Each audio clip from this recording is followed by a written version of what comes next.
We are here to cover the biggest busts of the 2020 recruiting cycle. I got Director of Scouting and Rankings, Charles Power, here with me. And there were a lot of hits in this class, but there were some major misses.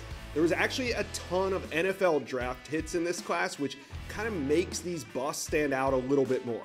And today, we're going to figure out how the industry missed on a couple highly ranked prospects in 2020. Now let's get into it, but first, if you rocked with us in 2024, make sure you're with us in 2025 and hit that subscribe button for me. All right, now here's a couple stats to put things in perspective. In the 2020 class, if you were ranked a 5-star, you were 25 times more likely to be drafted than a non-5-star. 80% of the 5-stars in this class got drafted in the NFL. And we're going to break down a few of the ones that did not. Now, there's no order to this list, but we did identify 5 former recruits that did not live up to hype.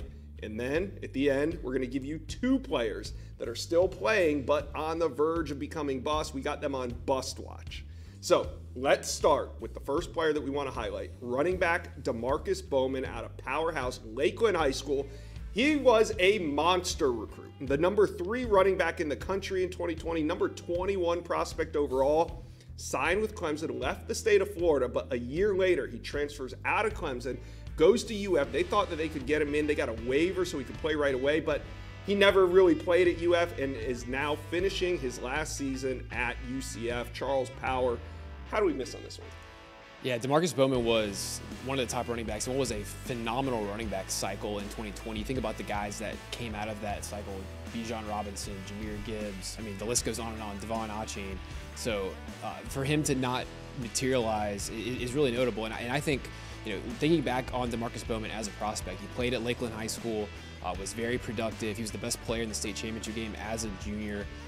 Track times, over 11 yards a carry. So there's a lot to like there. We never got to see Demarcus Bowman in person, Josh, and I think there probably were some holes in his game relative to being a receiving back out of the backfield. We never really got a verified size on him. So there was a degree of unknown that we probably didn't have for some other prospects.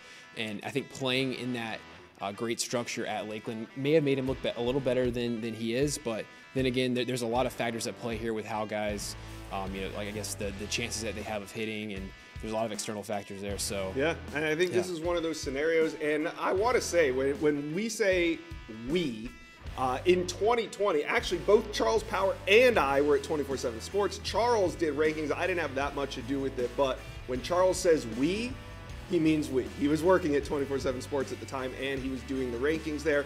We are going by the On3 industry rankings that take in account all of the rankings from ESPN, Rivals, with On3. Now, On3 wasn't around in 2020, but the industry rankings are still up there if you guys want to check those out. With Demarcus Bowman, I mean, when he was coming out of high school, didn't we thought that he was a day 1 player, right?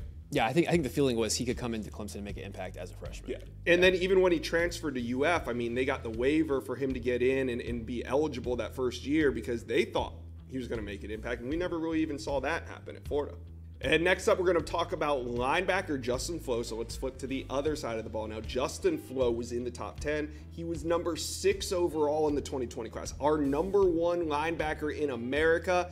And you weren't the only one that was high on him. I mean, he had offers from Georgia, USC, Clemson, Miami, but ultimately he chose Oregon. Now, of course, it didn't work out at Oregon. He's finishing his career at Arizona. How did the industry miss on Justin Flo? Yeah, Justin Flo was a guy who was really well known for his striking power. He had a phenomenal highlight tape dating back to his sophomore, junior season.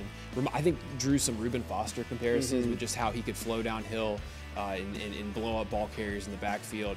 The linebacker group in the 2020 cycle was really hotly contested. There was a number of guys who kind of challenged Justin Flo for that top spot. It was one of the bigger debates we had in that rankings process. And I felt like at the time that there were some questions about Justin Flo as a prospect. We didn't get to see him in person, and he didn't go to a ton of national events as a senior, so there was a little bit of unknown there.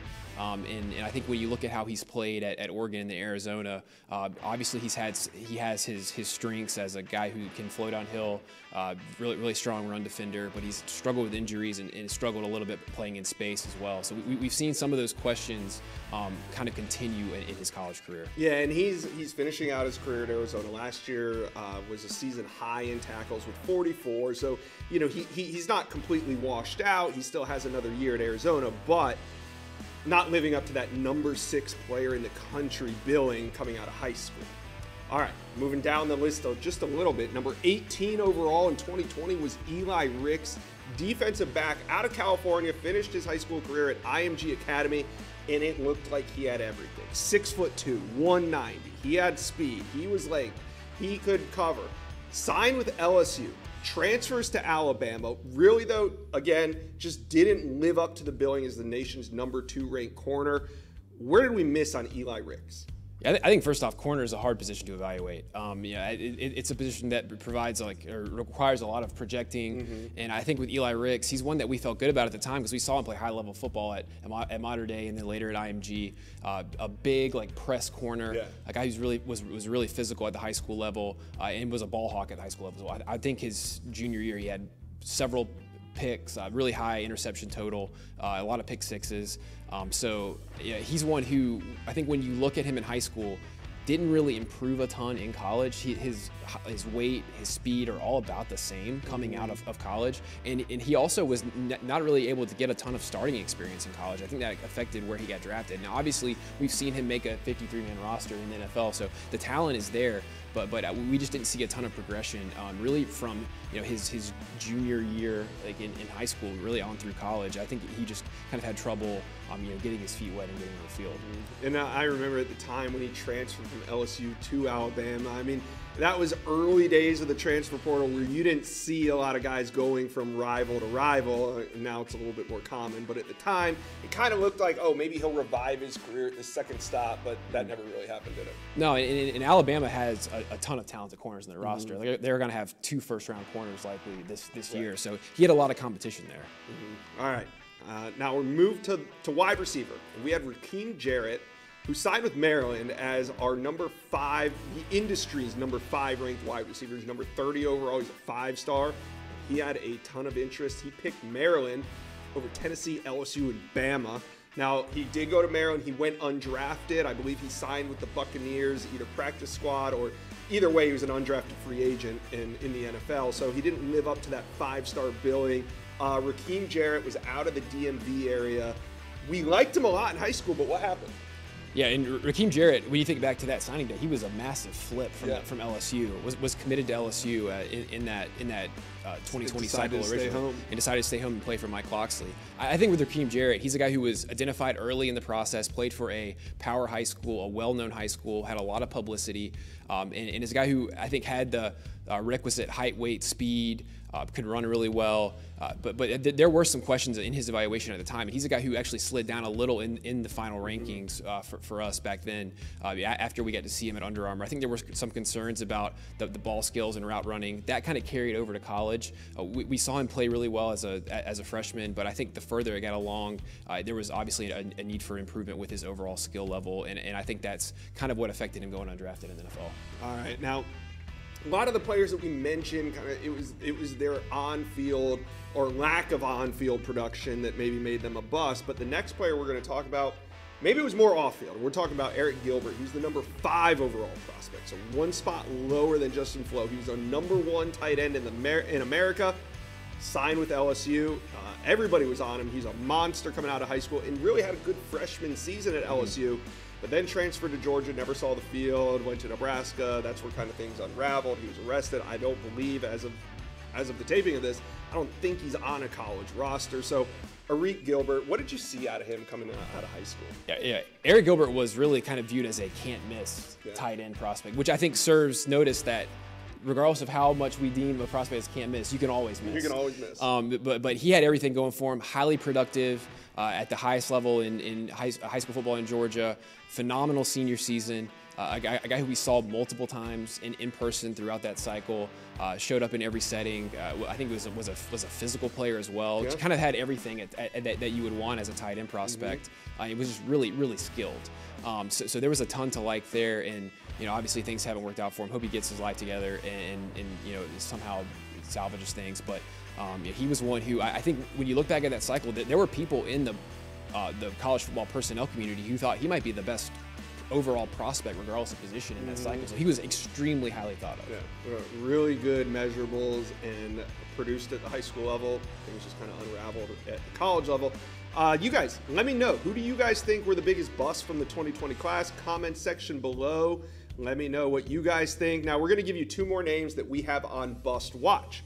It doesn't mean they're a bust. It means they're heading into a very pivotal season right now where they can make or break their status as 5 stars coming out of high school. Now, who we talking about? There's 2 guys. First, we'll hit on Julian Fleming. He was the #1 wide receiver in America. You guys know he signed with Ohio State, hit the transfer portal this offseason, and is now enrolled at Penn State. Going to go 1 more season. What's your take on Julian Fleming? Why is he on Bust Watch for us? Yeah, Julian Fleming, I think the biggest thing is just kind of getting on the field and being productive. He's dealt with a lot of injuries at Ohio State, obviously played behind a ton of good receivers there as well. So I think he has a shot if he's healthy and kind of gets up to speed at Penn State. He's a shot, I think, of really salvaging his career to kind of draft status. And you think about a guy like Jamison Williams just a couple years ago, was basically a backup at Ohio State, goes to Alabama, blows up, and is a first-round pick. So I think if you're Julian Fleming in Penn State, that would be the ideal scenario. You would hope for something like that. Yeah, and we could see it. We're not calling him a bust yet, but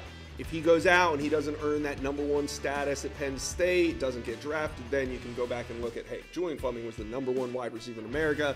Didn't really work out for him. The next prospect, maybe a little controversial for some of our watchers right now, but DJ Uiagalelei, the #12 overall prospect in that 2020 class. He was the #2 quarterback. Who was #1? Bryce Young.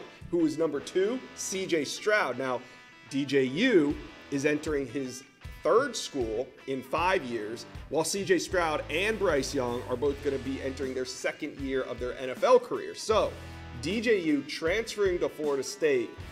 Why do we have him on Bust Watch? Well, I think with DJ Uiagalelei, it's really about just getting back on track and having everything come together. And really unfortunate for him this past year that Jonathan Smith left Oregon State. I think he showed some really positive signs last season. He still has, I think, still has a ways to go. But if he has a good year at Florida State, could certainly get drafted.